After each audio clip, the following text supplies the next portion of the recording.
Prime lenses versus zoom lenses. What are some of the differences and when should you buy one over the other? There are 7 different variables that I like to consider when purchasing lenses. The first is cost. Prime lenses like this STM 50mm or the nifty 50 tend to be a lot cheaper than more expensive high quality zooms like this 70-200 f2.8.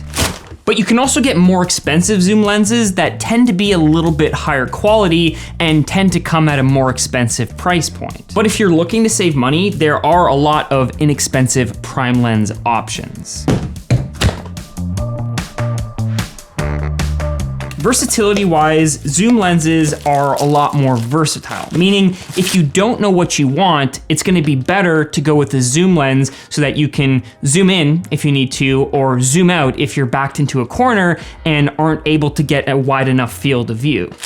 With something like a 50mm prime lens, you're stuck at that focal length. You can't zoom out to get more field of view. Compared to my everyday lens, which is the Canon 24-70, that's a lens that you can zoom in all the way to 70 and get lots of details that are far away, but then if you're backed into a corner, you can zoom out to 24 and still be able to get that wide field of view, that wide angle picture.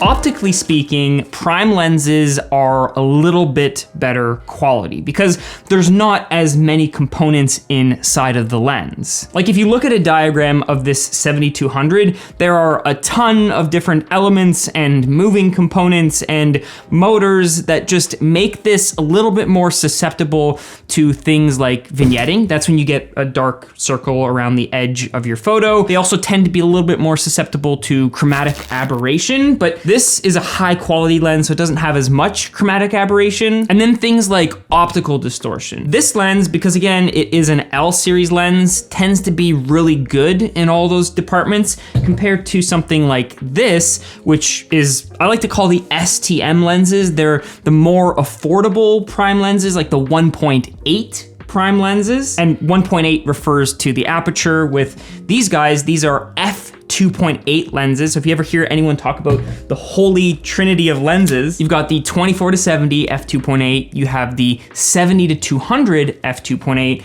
and what I'm shooting on now, which is the 15-35 f2.8. With zoom lenses, you're a little bit more limited with the aperture range, meaning how much light and how much depth of field you can get, but I'll talk more about that in a little bit.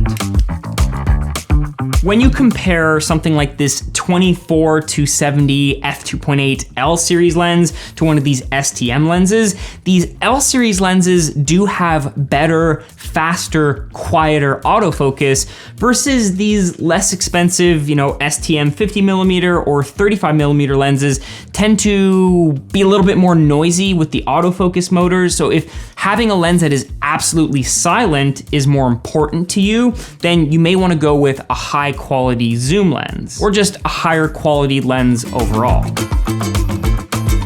Now, one of the things to notice with these prime lenses is that there is no image stabilization. Like if you take a look at the lens, you've got just one switch that allows you to change the function of this control ring, but it doesn't actually have any image stabilization. Now, this guy does have image stabilization, but that's not something you get with every prime lens, especially when you're looking at these less expensive prime lenses. Whereas I find most zoom lenses typically do have image stabilization. And again, that's because at 70mm, when you're zoomed in all the way and your hands start to shake, you really do want to have that image stabilization. And even more so when you're looking at 200mm and you are really zoomed in. Another consideration is macro capabilities. For example, both of these prime lenses have macro capabilities. What that means is they have a minimum focus distance that allows you to get really close. So if I try to get really close to this lens, you'll notice that my nose isn't in focus. Like it can't get close enough to actually focus on my face. And every lens has a minimum focus distance. But if the lens says that it's a macro lens, typically what it means is that you can take it and focus really close. So you could get like close-up pictures of bugs. Actually, should we try it? I could probably try this 24, hold on.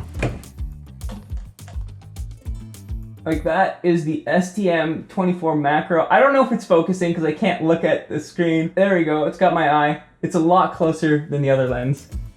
Now, even if a lens doesn't say that it's a macro lens, it will still list on it how close it can focus. So for example, usually telephoto lenses, you can't focus that close. So this one has a 0.7 meter minimum focus distance. I guess that's about like a little bit over 2 feet. Versus the wide angle lens that I'm shooting on now has a minimum focus distance of about 1 foot.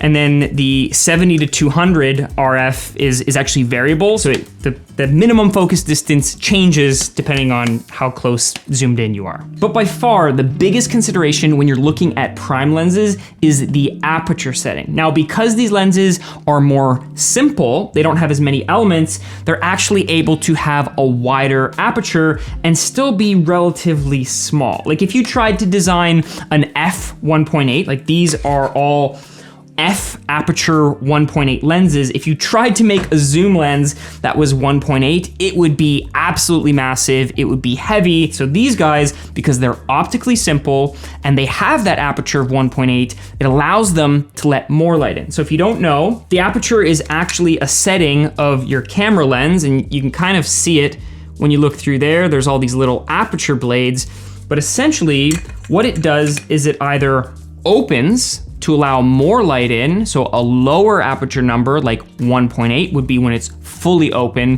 versus a higher aperture number like f16 or f22 is when it closes down and it doesn't allow as much light in, but then you can get more in focus. So there's a whole exposure triangle thing that goes along with it, but as you can see right on the ring, f1.8 macro, f1.8 macro, nifty 50, everyone's favorite lens. Not macro.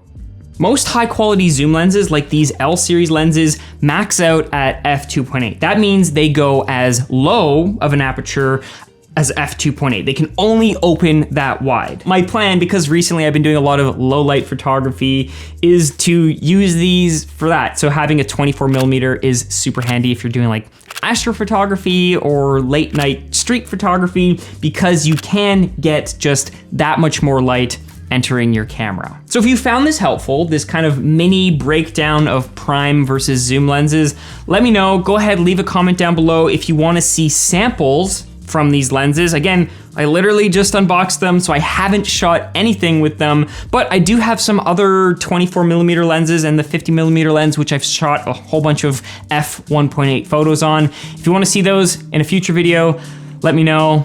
And until the next one, take care. There are 7 different variables. There are